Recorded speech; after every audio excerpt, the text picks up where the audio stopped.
Hello everyone, कैसे हैं आप लोग। Welcome back to the channel. आज हम इस लेक्चर में क्लास 12 का चैप्टर सॉल्यूशन, केमिस्ट्री का जो चैप्टर है सॉल्यूशन, उसका एक क्विक रिवीजन करेंगे। यहाँ पे हम बात करेंगे कि जो जो फॉर्मुलेज हमारे यूज होते हैं और कुछ लॉज जो है उनके बारे में हम यहाँ डिस्कस करेंगे। चलिए स्टार्ट करते हैं आज का लेक्चर सॉल्यूशन का। सॉल्यूशन चैप्टर फिजिकल केमिस्ट्री के हिसाब से ये एक इंपॉर्टेंट चैप्टर है आपका, ठीक है, 12th boards point of view से। ठीक है, तो स्टार्ट करते हैं। सबसे पहले हम सॉल्यूशन में जो सबसे पहले पढ़ते हैं हम वो पढ़ते हैं क्वांटिटेटिव एनालिसिस। क्वांटिटेटिव एनालिसिस के बारे में हम यहाँ पे समझते हैं। चलिए हम फॉर्मुलेज जो देखते हैं क्या क्या आता है हमारे को। सबसे पहले हमें पढ़ने को मिलता है weight by weight percentage. Weight by weight percentage का फॉर्मूला मिलता है। होता कुछ नहीं है, ये सिंपल है। Wait of solute, wait of solute upon weight, ये ग्राम, ये आप जनरली ग्राम में लेते हैं, ठीक है। ऐसे आएगा weight of solution. Weight of solution, एक सॉल्यूशन किससे बनता है? Solute plus solvent. तो हम दोनों को ऐड करेंगे वेट को और इनटू 100 यहां पे कर देंगे, तो आपका मिल गया वेट बाय वेट परसेंटेज। ठीक है, बहुत बेसिक फॉर्मूला रहता है। सेकंड, इसी तरीके से वॉल्यूम बाय वॉल्यूम परसेंटेज बनता है। Volume of solute upon volume of solution, ठीक है। जिस वॉल्यूम ऑफ सॉल्यूट किया उसी तरीके से वॉल्यूम ऑफ सॉल्यूशन की बात करते हैं यहाँ पे, ठीक है। आप मिलीलीटर में भी ले सकते हैं, लीटर में भी ले सकते हैं, जो आपका मतलब दोनों की यूनिट सेम रहनी चाहिए, ठीक है। इस तरीके से आप क्या करते हैं, पहले वेट बाय वेट परसेंटेज, फिर आता है वॉल्यूम बाय वॉल्यूम परसेंटेज। उसके बाद जो इंपॉर्टेंट है वो स्टार्ट करते हैं। हमारे को आता है, सबसे पहले आता है मोल फ्रैक्शन। यहाँ पे मोल फ्रैक्शन, ठीक है। मोल फ्रैक्शन को हम जनरली काई से रिप्रेजेंट करते हैं, ठीक है। मान लीजिए ए हमारा एक सॉल्यूशन है जिसमें ए और बी है। एक सॉल्यूशन है जिस क्या है वो किससे बना है? ए प्लस बी। ए सॉल्यूट है, बी सॉल्वेंट है, कुछ ऐसा मान लेते हैं। तो अगर मुझे काई ए निकालना है तो काई ए कैसे होता है? Basically moles of A, moles of A. आप क्या निकालेंगे? मोल्स ऑफ ए निकालेंगे। मोल्स निकालने का सिंपल तरीका है given mass upon molecular mass. तो moles of A upon total moles. Total moles क्या हो जाएंगे? Moles of A plus moles of B. अगर सपोज करिए तीसरा भी कुछ चीज और मिक्स होती तो मोल्स ऑफ सी ऐड करके चल जाता, ठीक है। तो आपको अगर काई ए निकालना है तो moles of A upon total moles निकालिए। अगर आपको मोल फ्रैक्शन ऑफ बी निकालना है, सपोज करिए बी के लिए बोल दिया, तो सिमिलर फॉर्मूला है, बस ऊपर क्या आ जाएगा? मोल्स ऑफ बी आ जाएगा upon total moles, moles of A plus moles of B. Clear, समझ आ गया होगा। तो ये एक फॉर्मूला आपका मोल्स ऑफ ए के लिए निकालने के लिए हो गया है, मोल्स ऑफ बी निकालने के लिए हो गया, ठीक है। अगर हमारे बाइनरी सॉल्यूशन है, खाली दो ही चीजें, बाइनरी सॉल्यूशन मतलब दो, एक सॉल्वेंट और एक सॉल्यूट, ठीक है। तो हमारा क्या होगा, हम दोनों के इनको ऐड कर दें, काई ए प्लस काई बी। अगर आप ध्यान से देखेंगे काई ए प्लस काई बी करेंगे तो Na प्लस Nb ऊपर ऐड हो जाएंगे और नीचे Na प्लस Nb ही है। तो for binary solution chi A plus chi B is equal to 1। तो यहां से आपका ये एक फॉर्मूला और मिल जाता है। तो आपने अगर एक मोल फ्रैक्शन निकाल दिया है तो दूसरा मोल फ्रैक्शन अपने आप ही निकल जाएगा। जैसे आपने सपोज करो मोल फ्रैक्शन ऑफ ए निकाला, वो आया 0.7, तो दूसरे का मोल फ्रैक्शन निकालने के लिए आपको पूरा सॉल्व नहीं करना है, आपको क्या करना है, 1 में से माइनस कर देना है, आपको मोल फ्रैक्शन ऑफ बी निकल जाएगा, ठीक है। तो अगर हम बात करें काई बी निकालने के लिए, अगर आपको कहेंगे तो 1 माइनस काई ए कर देंगे तभी भी हो जाएगा। तो एक का है 0.7 तो दूसरे का क्या हो जाएगा? 0.3। ऑटोमेटिकली इस तरह से निकल जाता है। क्लियर हो गया। तो हमने weight by weight percentage, volume by volume percentage and mole fraction समझ आ गया होगा आपको। इसके बाद हम पढ़ते हैं मोलैरिटी के लिए, ठीक है। अब अगला जो फॉर्मूला आता है वो है मोलैरिटी।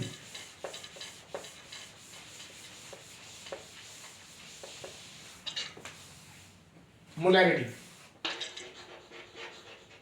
मोलैरिटी, मोलैरिटी इसको रिप्रेजेंट करते हैं कैपिटल एम से, ठीक है।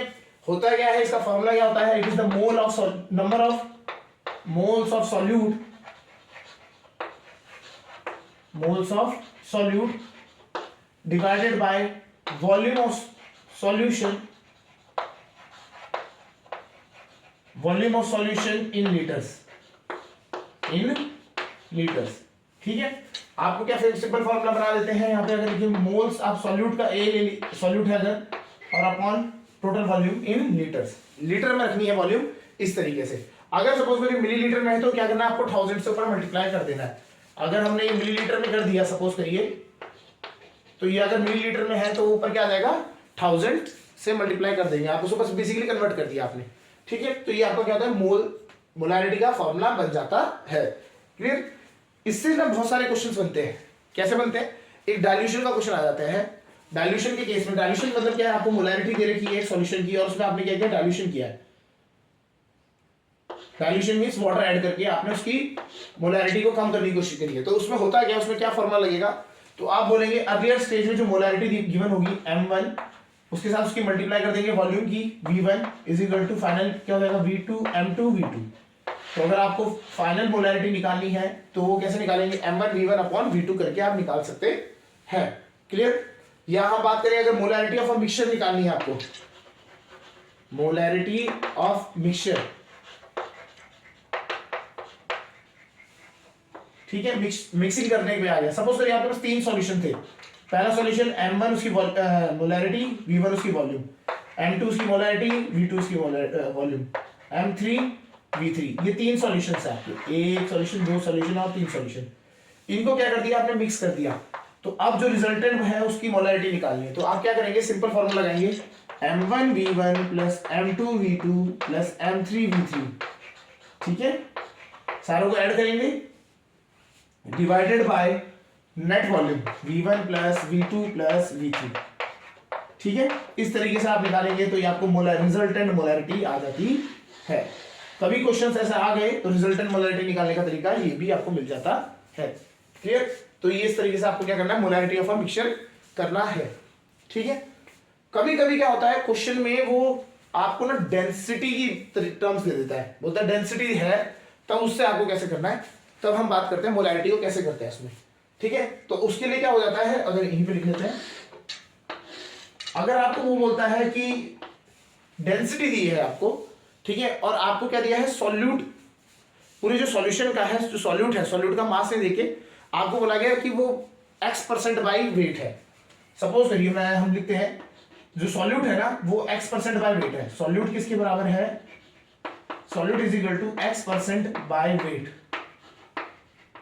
x% बाय वेट है, ठीक है। ये सॉल्यूट जो है वो आपका क्या, x% बाय वेट है। और जो सॉल्यूशन की डेंसिटी है, डेंसिटी ऑफ सॉल्यूशन, वो d दे दी आपको, वो इक्वल टू दे दी d, ठीक है।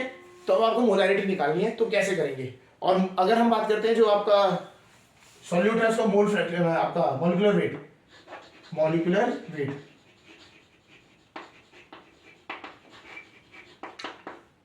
इसका मान लेते हैं ma, मॉलिक्यूलर वेट है, क्लियर।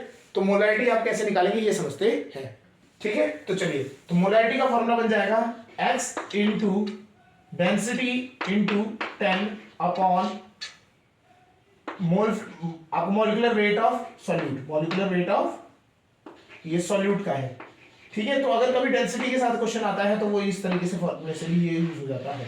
बहुत ही रेयर क्वेश्चन है, अगर आपको डायरेक्ट फॉर्मूला ये मिल जाए तो आप कभी कभी आ जाते हैं तो क्वेश्चंस कर सकते हैं यूज, नहीं तो आप क्या कर सकते हैं, सिंपल डेरिवेशन कर सकते हैं। डेंसिटी क्या होता है, मास अपॉन वॉल्यूम, वॉल्यूम को आप यूज करेंगे, वॉल्यूम को क्या करेंगे, रिप्लेस कर देंगे। जो वॉल्यूम दे रखा है ना सॉल्यूशन का, यहाँ पे वॉल्यूम ऑफ सॉल्यूशन है, उसको रिप्लेस कर देंगे। कैसे, density is equal to mass upon volume होता है, ठीक है। तो वॉल्यूम को आप उधर ले जाएंगे तो आप क्या होगा, डेंसिटी अपॉन मास आ जाएगा, उससे आप यहाँ पे कन्वर्ट करेंगे, क्लियर। तो उसको हमने बेसिकली एक टाइप से हमने उसका डेरिवेशन करके बना के फॉर्मूला बना दिया है, समझ आ गया। तो मोलारिटी के साथ ये रिलेटेड फॉर्मूले से ही मिलते हैं आपको। मोलारिटी होता क्या है, moles of solute upon volume of solution in litres. Litre में रहनी है, अगर मिलीलीटर में दिया है तो 1000 से आप मल्टीप्लाई कर देंगे ऊपर। अगर आपको अगर डाइल्यूशन करना है तो m1 v1 is equal to m2 v2, initial molarity into volume is equal to final molarity into उसकी वॉल्यूम, ठीक है। ये आपका रहता है डाइल्यूशन के केस में। अब आता है अगर हमारा मिक्सचर है, मिक्स कर दिया गया, 2-3 सॉल्यूशंस हैं जिनकी मोलारिटीज अलग अलग है और वॉल्यूम अलग अलग है, उनको मिक्स किया है, तो उनकी नेट वॉल्यूम आपको मोलारिटी निकालनी है। तो कैसे निकलेगा, m1 v1 plus m2 v2 plus m3 v3 upon total volume, clear. यहां तक समझ आ गया।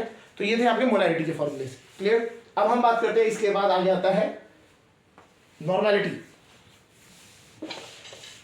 इसके बाद आता है नॉर्मेलिटी, इसको समझते हैं।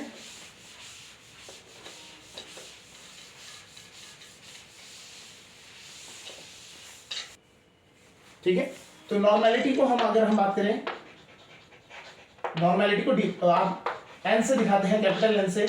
होता क्या है, नंबर ऑफ ग्राम इक्विवेलेंट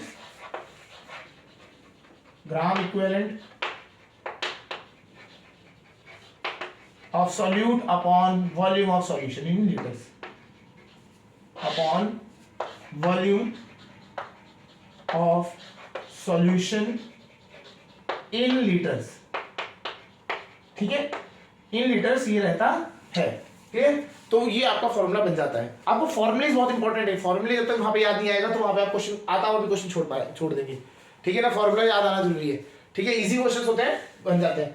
ठीक है, तो ये इस तरीके से रहता है। इसमें भी सेम, अगर हम बात करें मोलैरिटी जैसा ही रहता है, बस यहाँ ग्राम इक्विवेलेंट निकालने का तरीका होता है। तो उसमें हम क्या करते हैं, अगर हम बात करें, अगर आपको नॉर्मेलिटी निकालनी है, हमेशा आप एक सिंपल तरीका भी याद कर सकते हैं। Normality is equal to molarity निकालनी आती है, हमने भी मोलैरिटी पढ़ी, वो निकाल लीजिए इनटू वैलेंसी फैक्टर कर लीजिए, जो उनकी वैलेंसी है। ठीक है, वैलेंसी फैक्टर से आप मल्टीप्लाई कर दीजिए। जनरली वैलेंसी फैक्टर 1 2 ऐसे रहता है। ठीक है, तो वो आपको वैलेंसी फैक्टर से मल्टीप्लाई करना है, नॉर्मेलिटी निकल जाएगी। फैक्टर, ठीक है, वैलेंसी फैक्टर हो गया। क्लियर। अब molarity is equal to molarity into valency factor, तो वैलेंसी फैक्टर 1 और 2 हो सकता है। तो हमेशा याद रखिएगा, नॉर्मेलिटी हमेशा क्या होती है, ग्रेटर होगी या फिर इक्वल टू होगी मोलैरिटी के। ठीक है, तो हमेशा याद, ये चीज आपको ध्यान रखनी है। तो आपको जब इस तरह से याद रहेगा तो क्या होगा, आपको अगर फैक्टर भी पता लग गया तो आप कंफ्यूज हो जाते हैं। कभी कभी लोग डिवाइड करना है, मल्टीप्लाई करना है, तो आपको याद रखना नॉर्मेलिटी हमेशा ज्यादा आनी चाहिए। तो ज्यादा आएगी तो इसलिए क्या, वो आपको याद रखना फैक्टर जो है वो मल्टीप्लाई में आ जाता है। क्लियर, यहाँ तक समझ आ गया। तो ये है आपकी नॉर्मेलिटी। उसके बाद आता है मोलैलिटी। मोलैलिटी के बारे में समझते हैं।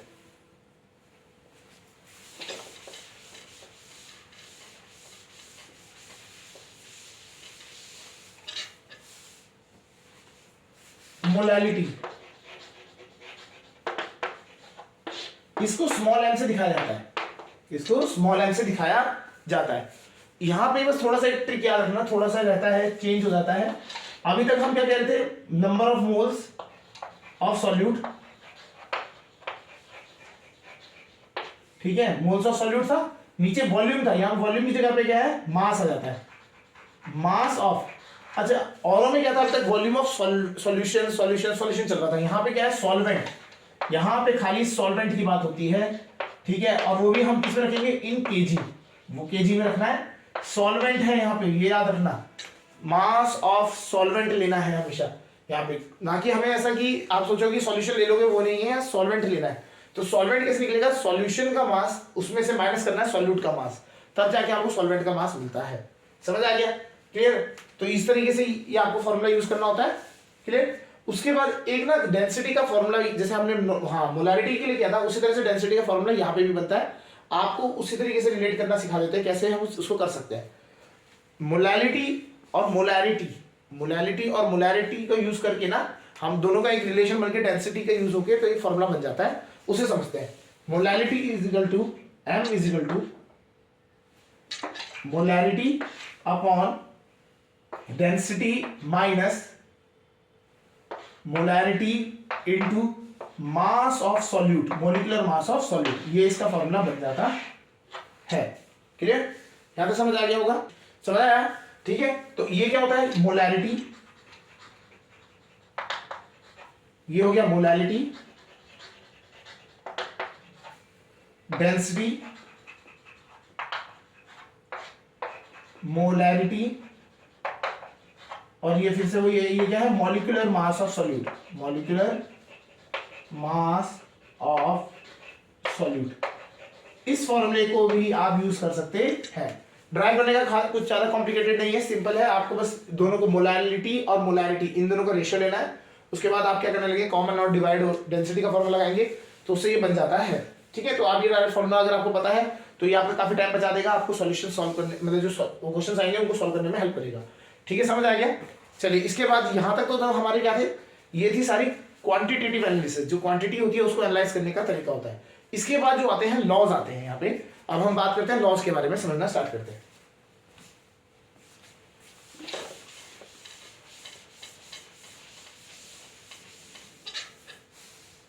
सबसे पहला लॉ जो हम सबसे यहाँ पे पहले समझेंगे वो है Henry law.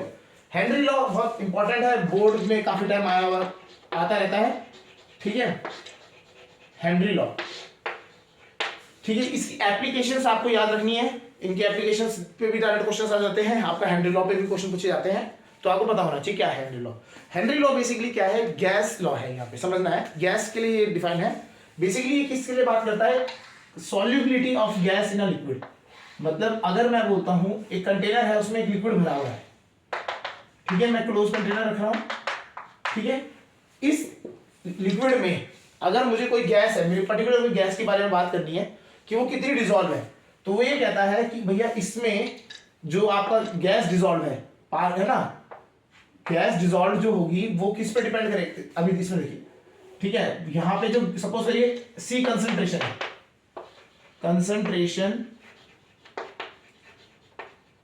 Concentration of gas dissolve of gas, ठीक है, कंसंट्रेशन ऑफ गैस, एक कोई गैस हमने ले ली, सपोज करिए कार्बन डाइऑक्साइड या कोई भी हमने ले ली, तो उसमें अगर उसकी कंसंट्रेशन अगर यहाँ पे सी है और ठीक है ना, तो उस ये क्या करता है हेनरी लॉ, वो बताता है कि भैया देखो ऐसा है, यहां से ऊपर ना वो गैस जो है, जो गैस आपको पानी के अंदर डिसॉल्व करनी है ना, उसी गैस का पार्शियल प्रेशर ऊपर होना चाहिए, ठीक है। अगर वो गैस का ऊपर पार्शियल प्रेशर नहीं है तो वो गैस के अंदर डिसॉल्व नहीं होगी। तो क्या बोलता है कि भैया अंदर जो गैस है, जो पर्टिकुलर गैस है CO2 अगर हम बोल रहे हैं इसको डिसॉल्व कर रहे हैं, तो उस गैस का पार्शियल प्रेशर भी होना चाहिए। तभी आप देखोगे कोल्ड ड्रिंक्स जो आप पीते हैं जिसमें एरेटेड होती है, जैसे लिम्का है ना, आपका कोका कोला, तो उनमें ऊपर गैप छोड़ा होता है, उसमें बेसिकली गैस स्टोर्ड होती है, वो क्या प्रेशर डाल रही होती है, तो उस प्रेशर की वजह से इसके अंदर गैस डिसॉल्व होती है, समझ आया। तो हेनरी लॉ ये कहता है कि जो the concentration, the amount of gas dissolved in the liquid is directly proportional to, ठीक है, is directly proportional to the partial pressure of the gas above it. जो पार्शियल प्रेशर है ना, किसके, उसी गैस का पार्शियल प्रेशर उसके ऊपर, पानी के ऊपर जो उसका गैस है उसमें वो कितनी पार्शियल प्रेशर में है, उससे डायरेक्टली प्रोपोर्शनल है। तो मतलब समझ आया, पार्शियल प्रेशर ऑफ गैस अगर जो भी ऐसे होगी, अगर मुझे कार्बन डाइऑक्साइड के अंदर रखनी है, डिसॉल्व करनी है, तो मुझे ऊपर से क्या करना पड़ेगा, इस एरिया में कार्बन डाइऑक्साइड का पार्शियल प्रेशर बढ़ाना पड़ेगा। अगर मैंने इसका पार्शियल प्रेशर बढ़ाया तो कार्बन डाइऑक्साइड ज्यादा डिसॉल्व होगी, कम किया तो कार्बन डाइऑक्साइड कम डिसॉल्व होगी, समझ आ गया, इस तरीके से रहता है, ठीक है। और इस प्रोपोर्शनलिटी साइन को हटाते हैं तो ये वहां पर क्या आ जाता है, KH इंटू कंसंट्रेशन, ठीक है। तो ये पार्शियल प्रेशर, ये KH क्या होता है, हेनरीज कांस्टेंट, ठीक है। और ये क्या है आपकी concentration of gas in the solution, moles per litre में आप लिख लीजिए कंसंट्रेशन, ठीक है, ऑफ गैस डिसॉल्व, ये आपका रहता है। इसकी डेफिनेशन सिंपल है, ये ना, the amount of gas dissolved in a liquid is directly proportional to the partial pressure of the same gas above it at equilibrium, मतलब इक्विलिब्रियम कंडीशन में होना है ये चीज, ठीक है, क्लियर हो गया, समझ आ गया। तो ये चीज आपकी क्या हेनरी लॉ कहती है। इसकी एप्लीकेशंस, आपको थोड़ा सा फॉर्मूला जो यूज होता है वो हमने लिख दिया यहाँ पे, एप्लीकेशंस बहुत इंपॉर्टेंट है, वो याद कर लीजिएगा, ठीक है, एक बार गो थ्रू हमेशा देख के जाएगा, और उसके बाद ये आपका जो है इसकी डेफिनेशंस, वो डेफिनेशन वर्ड टू वर्ड आपको याद होनी चाहिए, क्लियर। फिर उसके बाद आता है नेक्स्ट जो है राउल्ट्स लॉ, अगला जो होता है वो है राउल्ट्स लॉ। हम राउल्ट्स लॉ को पढ़ते हैं। राउल्ट्स लॉ इंपॉर्टेंट है आपका, सेम चीज है जैसे हेनरी लॉ है, उसके लिए उसी तरह से राउल्ट्स वो भी आपका बहुत इंपॉर्टेंट है। राउल्ट्स लॉ ये कहता है कि अगर हमने सपोज करिए एक कंटेनर है, क्लोज कंटेनर ऊपर से, ठीक है, तो वो बोलता है कि आपका जो है ना कोई भी गैस का प्रेशर, पार्शियल है ना, उसका जो प्रेशर है, पार्शियल प्रेशर मान लीजिए, वो किसके इक्वल होता है, in a liquid is equal to, अगर हम बात करते हैं ए का partial pressure is equal to कितना हो जाएगा, अब थोड़ा सा यहां से इसको समझाते हैं वर्ड, इसको थोड़ा सा लॉजिकली आपको समझाएगा, ठीक है। हमने एक लिक्विड ले लिया, हमने क्या कर लिया, एक लिक्विड ले लिया, ठीक है।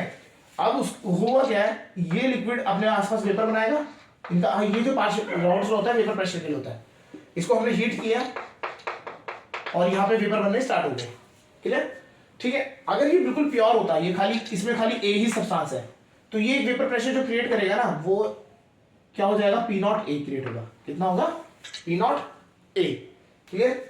अब अगर सपोज करिए, अगर हमने क्या ले लिया, कंटेनर दूसरा ले लिया, इसमें दो तीन चीजें मिला रखी है, ए भी मिला रखा है, बी भी मिला रखा है, ठीक है। और अब हमने इसको क्या किया, गर्म किया, तो ऑब्वियस बात है वेपर निकलेंगे, इन वेपर की वजह से प्रेशर बनेगा नीचे को, ठीक है। तो इसमें इस यहाँ जो ऊपर से प्रेशर पड़ेगा वो दो की वजह से पड़ेगा, एक तो ए की वजह से भी पड़ेगा प्लस बी की वजह से भी पड़ेगा, है ना। तो उसने बोला ये जो पार्शियल प्रेशर ए की वजह से होगा ना वो क्या होगा, it will be directly proportional to vapour pressure of pure. जब प्योर था ना, प्योर लिक्विड था, तब उसका जो वेपर प्रेशर है उसके डायरेक्टली प्रोपोर्शनल होता है। और अगर हम प्रोपोर्शनलिटी वो ऐसे भी हटाएं तो जो partial pressure created by A is equal to the product of mole fraction of A, जो इसमें जितना मोल फ्रैक्शन में डिसॉल्व है ये काई ए जितना डिसॉल्व है, into the pure vapour pressure of the liquid. Pure vapour pressure मतलब खाली अगर वही लिक्विड लेते हैं उसका जो वेपर प्रेशर क्रिएट होता है तो वो इसके बराबर हो गया, समझ आ गया। तो ये इसका क्या है, राउल्ट्स लॉ है, यहाँ तक समझ आ रहा होगा। तो अगर हम खाली प्योर को ए को हम वेपराइज करते हैं तो प्रेशर जो क्रिएट होता है पी नॉट ए हो जाता है, लेकिन अब क्या क्या मिक्स कर दिया, ए और बी मिक्स है यहाँ पे, तो जो नेट वेपर प्रेशर बनेगा वो पी और ए की वजह से भी बनेगा, बी की वजह से भी बनेगा। वो बोल रहा है जो पी ए है ना, पी ए ये किसके बराबर होगा, काई ए, जो पानी में जो आपका लिक्विड है उसमें जितना मोल फ्रैक्शन में डिसॉल्व है ए, ठीक है, मतलब सॉल्यूट जो है वो कितना मिक्स हो रखा है मोल फ्रैक्शन में, और into the vapour pure vapour pressure. Clear हो गया नहीं हो गया। और अगर हम बोले टोटल प्रेशर इसका पीटी लग रहा है, सपोज करिए टोटल प्रेशर पीटी लग रहा है, तो पीटी किसके बराबर हो जाएगा, it will be equal to P not A plus P naught, और पी नॉट नहीं sir P A and P B, है ना। अब पी ए, अगर पी ए को हम बात करें तो पी ए अभी हमने राउल्ट्स लॉ के हिसाब से बोला तो chi A into P not A plus chi B into P nought B. Clear, यहाँ से आपका इस तरह से राउल्ट्स लॉ बनता है। बेसिकली राउल्ट्स लॉ तो ये समझ आ गया, इसकी यूज करके हम अगर हम टोटल प्रेशर निकालते हैं तो इस तरीके से प्रेशर निकल जाता है, समझ आ गया होगा। इसके बाद हम बात करते हैं आगे, ठीक है, यहां तक समझ आ रहा होगा। राउल्ट्स लॉ अगर हम एक सॉल्यूशन की बात करते हैं उसमें दोनों लिक्विड है, लिक्विड प्लस लिक्विड सॉल्यूशन अगर हम बात करें उसके लिए वेपर प्रेशर के लिए बात करते हैं, और ये दोनों वोलेटाइल है। क्या खास बात है, वोलेटाइल है। तो इसके लिए टोटल प्रेशर कितना आ जाएगा, that will be chi A plus P not A plus chi B P nought B, ठीक है, क्लियर, यहां तक समझ आ गया। और अगर ये दोनों वोलेटाइल थे, अगर सपोज करिए एक नॉन वोलेटाइल हो जाए, ठीक है, एक सॉलिड हो जाए और लिक्विड हो जाए, ठीक है, एक वोलेटाइल और एक नॉन वोलेटाइल हो जाए। सपोज करिए ए जो है, ए इज नॉन वोलेटाइल, ठीक है, तो नॉन वोलेटाइल है तो उसका जो पी नॉट ए होगा वो कितना हो जाएगा, सो पी नॉट ए कितना हो जाएगा, 0 हो जाएगा, ठीक है। तो ये 0 हो गया तो पीटी कितना आ जाएगा उस टाइम पे, काई बी पी नॉट बी। इस तरह समझ आ गया आपको, ठीक है। तो लिक्विड के लिए अगर हम राउल्ट्स लॉ का ग्राफ बना लेते हैं, ग्राफ के ऊपर जो पूछा जाता है तो ग्राफ समझते हैं। हमने बोल दिया कि ये पी नॉट बी है, यहाँ पी नॉट ए है, ठीक है, तो इसका ग्राफ इस तरीके से बनता है। अब होते क्या क्या है समझ लेते हैं। यहां पे हमारा काई ए 0 है और काई बी 1 है, इधर काई ए 1 हो गया और काई बी 0 हो गया, ठीक है। ये जो लाइन है, ये बीच वाली लाइन है, ये जो है ये लाइन शो कर रही है ए के लिए जा रहा है, तो ये पी ए को शो कर रहा है। पी ए कितना होता है, chi A into P not A, और ये कितना हो जाएगा, chi B P B is equal to chi B into P nought B. और ये जो है ये आपका ये टोटल प्रेशर आ गया, P total is equal to P A plus P B, जो हम यहाँ पे निकाल रहे हैं, ठीक है। तो ये होता है राउल्ट्स लॉ। क्लियर, यहां तक समझ आ गया होगा, यहां तक तो होता है ये राउल्ट्स लॉ, क्लियर। इसके बाद अब राउल्ट्स लॉ में भी क्या होता है, यहां तक समझने के बाद हमें समझना है राउल्ट्स लॉ में भी दो केस, अब 2-3 टाइप के सॉल्यूशंस बन जाते हैं। यहाँ पे क्या है, अब हम यहाँ से इस हिसाब से राउल्ट्स लॉ के हिसाब से हम बात करते हैं आइडियल सॉल्यूशन और नॉन आइडियल सॉल्यूशन की। तो राउल्ट्स लॉ के हिसाब से अगर हम बात करें, हमारे पास 2 टाइप के सॉल्यूशंस बन जाते हैं, आइडियल सॉल्यूशंस और non ideal solutions. Ideal solutions वो सॉल्यूशंस होते हैं जो कि राउल्ट्स लॉ को फॉलो करते हैं, ठीक है, और नॉन आइडियल जो उसको फॉलो नहीं कर रहे हैं। बेसिकली होता क्या है समझ लेते हैं। आइडियल सॉल्यूशन में होता है आपका, जैसे सपोज करिए एक सॉल्यूशन है ए, एक सॉल्यूशन है बी, ठीक है, उन दोनों को हमने मिक्स किया, ए और बी बन गया। तो ए और ए जो सॉल्यूशन है, अगर उसके पार्टिकल्स का इंटरेक्शन देखें, ए और ए के जो पार्टिकल्स होंगे वो एक दूसरे को अट्रैक्ट करेंगे, ठीक है, उनका अट्रैक्शन ए मान लेते हैं। बी वाले में बी हो गया, और अगर हम दोनों को मिक्स कर देते हैं तो अब क्या होगा, ए के सॉल्यूशन बी के साथ भी अट्रैक्शन करेंगे, है ना, इंटरेक्शन होता है तो अट्रैक्शन फोर्स आता है, तो उसका जो सॉल्यूशन का जो अट्रैक्शन है, उनके जो पार्टिकल्स का अट्रैक्शन है बीच में, अगर वो तीनों एक सिमिलर लेवल पे होंगे तो ये क्या हो जाएगा, आइडियल सॉल्यूशन की तरह काउंट किया जाता है। क्लियर? अगर ये सॉल्यूशन में जो अट्रैक्शन है ए बी, जो इसका फाइनल बना है, उसका जो अट्रैक्शन फोर्स है वो कम हो जाएगा एज कम्पेयर टू जो पहले वो में थे, तो ये क्या हो जाता है, पॉजिटिव डेविएशन में आ जाता है। और जो आपका अगर अट्रैक्शन फोर्स बढ़ जाएगा तो वो क्या हो जाएगा, नेगेटिव डेविएशन में आ जाएगा। समझ आ गया? तो अगर ग्राफिकली अगर हम बात करें, तो ग्राफिकली अगर हम बात करते थे, जो हम राउट्स का अगर डायग्राम बनाते थे, ग्राफ बनता था तो कुछ इस तरीके से बनता था, है ना। तो ये हमारा पी नॉट बी होता था यहाँ पे, है ना, या पी नॉट ए, काई बी, काई ए, यहाँ पे काई ए वन होता है, वहां काई बी वन होता है। तो इस तरीके से, तो ये राउट्स का था, बिल्कुल स्ट्रेट लाइंस थी राउट्स का। अगर पॉजिटिव डेविएशन है तो ये जो आपका रिजल्टेंट वैल्यू आएगी ना, वो हमेशा थोड़ी ज्यादा आएगी उससे, ठीक है। तो इसलिए हम उसे पॉजिटिव डेविएशन कहते हैं। और अगर यही वैल्यूज अगर थोड़ी कम नीचे की साइड आएगी, लोअर साइड में आएगी, तो हम उसे नेगेटिव डेविएशन कहते हैं। ये आप इसका ग्राफ भी बना सकते हैं। अगर एग्जांपल, अगर क्वेश्चन में पूछा जाता है difference between ideal solution, non ideal solution, या पॉजिटिव डेविएशन, नॉन ये नेगेटिव डेविएशन, तो आप उसमें एग्जांपल दे सकते हैं। मेन जो क्वेश्चंस आते हैं वहां पे एमसीक्यू जो मिलते हैं आपको, वो उनके एग्जांपल्स बेस में मिलते हैं, तो आपको एग्जांपल जरूर याद होनी चाहिए, ठीक है। आइडियल सॉल्यूशन का एग्जांपल जो है benzene plus toluene, ethyl iodide, ethyl bromide, ठीक है, एन हेप्टेन, एन हेक्सेन, ठीक है, ब्रोमो इथेन और क्लोरोइथेन। इस टाइप से आपके क्या एग्जांपल होते हैं आपके आइडियल सॉल्यूशन के। पॉजिटिव डेविएशन में भी जो आपके एग्जांपल्स है वो याद होने चाहिए, acetone plus ethanol, acetone plus benzene, acetone plus disulphide, carbon disulphide, है ना। और आपका क्या हो गया, मिथाइल अल्कोहल प्लस वाटर, ये भी आपने एग्जांपल आता है, और ethanol plus water.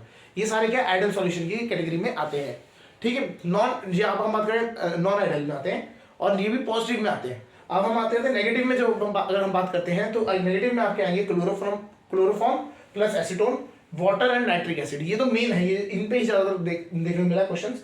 Benzene plus chloroform, diethyl ether plus chloroform, ये आपके क्या एडिशनल एग्जांपल्स आपके पास मिल जाते हैं। तो आपको एग्जांपल्स बहुत इंपॉर्टेंट याद रखना है, ये बोर्ड पॉइंट ऑफ व्यू से या फिर आपके जो एग्जाम्स होते हैं उनमें रेगुलरली पूछे जाते हैं। क्लियर? तो ये हो गया आपका आइडियल सॉल्यूशन समझ आ गए होंगे। इसके बाद आता है कॉलिगेटिव प्रॉपर्टी। इस चैप्टर में मेन हमें 4 कॉलिगेटिव प्रॉपर्टी के बारे में समझना है। कॉलिगेटिव प्रॉपर्टी होता क्या है समझते हैं। कॉलिगेटिव प्रॉपर्टीज वो प्रॉपर्टीज होती हैं जो प्रॉपर्टी डिपेंड करती है नंबर ऑफ सॉल्यूट्स कितने प्रेजेंट है आपके एक सॉल्यूशन के अंदर, उस पर जो डिपेंड करती है उन्हें हम कॉलिगेटिव प्रॉपर्टी कहते हैं। यहाँ पे हम 4 कॉलिगेटिव प्रॉपर्टी के बारे में डिस्कस करेंगे। पहला, डिप्रेशन आपका जो है वो है relative lowering in vapour pressure. Second, depression in freezing point, elevation in boiling point and osmotic pressure. ये 4 आपकी प्रॉपर्टीज हैं, इनके रिलेटेड 4 फॉर्मुलेज हैं, वो आपको पता होने चाहिए। चलिए स्टार्ट करते हैं कॉलिगेटिव प्रॉपर्टी। चलिए, तो कॉलिगेटिव प्रॉपर्टी की अगर हम बात करते हैं तो हमारे पास 4 कॉलिगेटिव प्रॉपर्टीज है, एक एक करके समझते हैं। पहला आता है relative lowering vapour pressure. Suppose करिए अगर हमारे पास एक लिक्विड है ना, उसका वेपर प्रेशर जाता है पी नॉट जो है वो जाता है। क्लियर? अब अगर हमने उसमें क्या किया, एक नॉन वोलेटाइल सॉल्यूट मिला दिया, नॉन वोलेटाइल सॉल्यूट मिलाया ए हमारा नॉन वोलेटाइल सॉल्यूट मिला दिया, तो अब उसका जो प्रेशर होगा वो चेंज हो जाएगा पीएस में। वो कितना हो जाएगा, पीएस में चेंज हो जाएगा। तो अगर हम बात करें तो चेंज मतलब कम हो जाएगा बेसिकली। तो P not minus P S upon P not, ये क्या हो जाता है, रिलेटिव लोअरिंग वेपर प्रेशर। ठीक है, ये तो हो गया रिलेटिव लोअरिंग वेपर प्रेशर। ये किसके बराबर हो जाता है, ये हो जाता है mole fraction of the non volatile substance added in the solution. कितना मोल फ्रैक्शन में आपने उसको ऐड किया है वो उसके बराबर हो जाएगा। समझ आएगा, ये फॉर्मूला आपको याद रहेगा। तो ये नॉन वोलेटाइल जो सब्सटेंस दिया जाएगा उसकी क्या मोल फ्रैक्शन निकालेंगे। ठीक है, relative lowering vapour pressure is equal to chi A. ठीक है, काई ए आपका रहेगा। पहला होगा रिलेटिव लोअरिंग वेपर प्रेशर, समझ आ गया होगा। ठीक है, सेकंड जो आपका जो आता है एलिवेशन इन बॉइलिंग पॉइंट। जब भी हम क्या करते हैं, एक नॉन वोलेटाइल सब्सटेंस या कोई भी ऐसी चीज हम उसमें ऐड करते हैं, ठीक है, तो हम क्या करते हैं, उसका वेपर प्रेशर जो आपका जो बॉइलिंग पॉइंट होता है वो एलिवेट कर देते हैं, वो इंक्रीज कर देते हैं। तो वो कितना चेंज होगा, जैसे सपोज करिए पानी का बॉइलिंग पॉइंट है 100 डिग्री सेल्सियस, उसमें हमने नमक मिला दिया तो उसका बॉइलिंग पॉइंट थोड़ा बढ़ गया, तो क्या होगा, delta TB change in boiling point. जैसे पहले 100 था तो 100 से अब बढ़ के 102 हो गया, तो चेंज कितने का आया, 2 का, 2 डिग्री सेल्सियस का आया। तो 2 आ जाएगा यहाँ पे is equal to KB into M. M basically molality है, यहाँ पे मोलैलिटी। ठीक है, मोलैलिटी आप निकालना है आपको कि उसकी, ठीक है, कितना आपने ऐड किया उसके हिसाब से मोलैलिटी निकालेंगे। मोलैलिटी निकालनी, केबी क्या होता है, molal elevation constant. Molal elevation constant होता है ये आपका KB. Clear, molal boiling point elevation constant भी कह लेते हैं। ठीक है, तो ये आपका क्या हो गया, एलिवेशन कांस्टेंट हो जाता है। सेम उसी तरीके से आपका डिप्रेशन इन फ्रीजिंग पॉइंट आ जाता है। डिप्रेशन में क्या आ जाता है, यहाँ पे बस आपका क्या डिप्रेशन मतलब क्या है, उसका बॉइलिंग अब फ्रीजिंग पॉइंट क्या होगा, डिप्रेस हो जाएगा, कम हो जाएगा। तो चेंज इन फ्रीजिंग पॉइंट आप निकालेंगे इज इक्वल टू के एफ। ठीक है, ये क्या हो जाएगा, मोलल, ये यहाँ पे भी मोलैलिटी आएगा। ठीक है, तो ये भी क्या हो गया, मोलल डिप्रेशन कांस्टेंट, ठीक है, ये हो गया आपका, इस तरह से फॉर्मूला लगेगा। एंड नेक्स्ट जो है वो है आपका ऑस्मोटिक प्रेशर। इसमें क्या है, पीवी इक्वल टू एनआरटी की तरह ही चलता है। ये जो है ये आपका ऑस्मोटिक प्रेशर को पाई से रिप्रेजेंट किया जाता है ना। Osmotic pressure is equal to C is the concentration, C क्या है, कंसंट्रेशन, या हम कह सकते हैं molarity, molarity into R into T. अगर आप ध्यान से देखेंगे तो ये सारे में आपका नंबर ऑफ मोल्स पे डिपेंड करता है, ये नंबर ऑफ मोल्स पे डिपेंड करता है, मोलैरिटी भी आपका नंबर ऑफ मोल्स पे डिपेंड करता है, मोलैरिटी भी नंबर ऑफ मोल्स पे डिपेंड करता है। तो इसलिए क्या नंबर ऑफ मोल्स मतलब आपके कहते हैं सॉल्यूट कितना है आपने ऐड किया उस पर डिपेंड करता है। तो इन्हें क्या कहा जाता है, कॉलिगेटिव प्रॉपर्टी। ये फॉर्मूलेज आपको याद होने चाहिए, क्वेश्चन आएगा उसमें क्या क्या डाटा गिवन है वो आपको यूज करना है, लगा देना, आंसर आ जाएगा। थोड़ा सा क्या आता है क्वेश्चन नहीं, एक थोड़ा सा चेंज आता है जब हमारा जो सॉल्यूशन है उसमें डिसोसिएशन या एसोसिएशन होता है, तब हम यूज करते हैं वेंट ऑफ फैक्टर का कंसेप्ट यूज करते हैं। Went of factor is I. Basically होता क्या है, ये तो हमारे जो अब हमारी वैल्यूज निकल के आ रही है, जो कॉलिगेटिव प्रॉपर्टीज आ रही है, ये है आपकी नॉर्मल कॉलिगेटिव प्रॉपर्टीज, ठीक है, ये नॉर्मल है, ठीक है। अभी क्या है, अगर हम देखें रियल लाइफ में ऑब्जर्व करते हैं तो वो अलग आती है। तो ऑब्जर्व कॉलिगेटिव प्रॉपर्टी की वैल्यू अगर आपको निकालनी है तो क्या करना है, वेंट ऑफ फैक्टर से मल्टीप्लाई कर देना है, तो आई से मल्टीप्लाई कर देना है। तो अगर जैसे आपको करना है डेल्टा टी भी निकालना, तो आई मल्टीप्लाई कर दीजिए इधर को, अपने आप आपको निकल के आ जाएगा। अब आई होता क्या है, basically I went of factor क्या किस वजह से आता है, एसोसिएशन और डिसोसिएशन।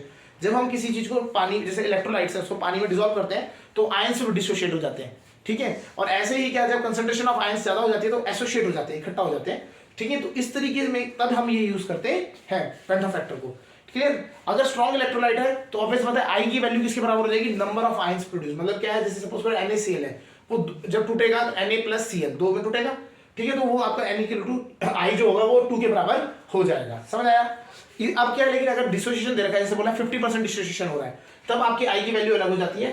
फॉर डिसोसिएशन, अब ये भी लिख लेते हैं, डिसोसिएशन की अगर हम बात करें, आपको डिसोसिएशन कांस्टेंट दिया जाएगा अल्फा, ठीक है। तो अल्फा के हिसाब से आप लिखेंगे 1 माइनस आई अपॉन, ठीक है, यहां हो जाएगा 1 माइनस एन, इस तरीके से रहता है, क्लियर। एसोसिएशन के लिए कर देंगे,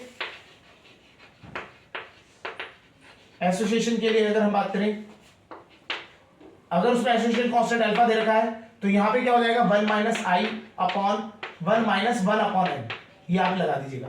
बेसिकली कुछ नहीं होता, आप देखेंगे तो आई माइनस 1, अगर दोनों साइड ऊपर नीचे माइनस से कॉमन कर देंगे मल्टीप्लाई, तो ये बन जाएगा आई माइनस 1 अपॉन एन माइनस 1, ठीक है। तो इस तरह से बन जाता है और वो आपका फॉर्मूला बन जाता है, समझ आ गया, समझ आ गया होगा, क्लियर। ये तो क्या समझ आ गया। तो ये आपके क्या होते हैं, ये सारे फॉर्मुलेज होते हैं कॉलिगेटिव प्रॉपर्टीज के, जिन पे हम कह रहे हैं क्वेश्चंस बनते हैं। तो इस तरीके से ये जो क्वेश्चंस आपको मिलेंगे सॉल्यूशन चैप्टर में, इनकी प्रैक्टिस कीजिए। इन क्वेश्चंस को आप ये सोचिए कि खाली फॉर्मूला लेके पढ़ लिया और आप चले गए पेपर देने, तो नहीं हो पाएंगे। इसके आपको क्वेश्चंस लगाने ही पड़ेंगे, क्वेश्चन जब तक नहीं करेंगे तब तक आपको इसका एडवांटेज नहीं मिलेगा। हाँ, कुछ लॉज हैं, हेनरी लॉ, राउल्ट्स लॉ, ये डायरेक्ट पूछे जाते हैं। ये आपका नेगेटिव एंड पॉजिटिव डेविएशन, इनके बीच में डिफरेंस, ये इनको आपको रीड करके जाना है, ये थ्योरी इंपॉर्टेंट रहती है। चलिए फिर आज के लिए इतना करते हैं, सॉल्यूशन में इतना ही है, ओके।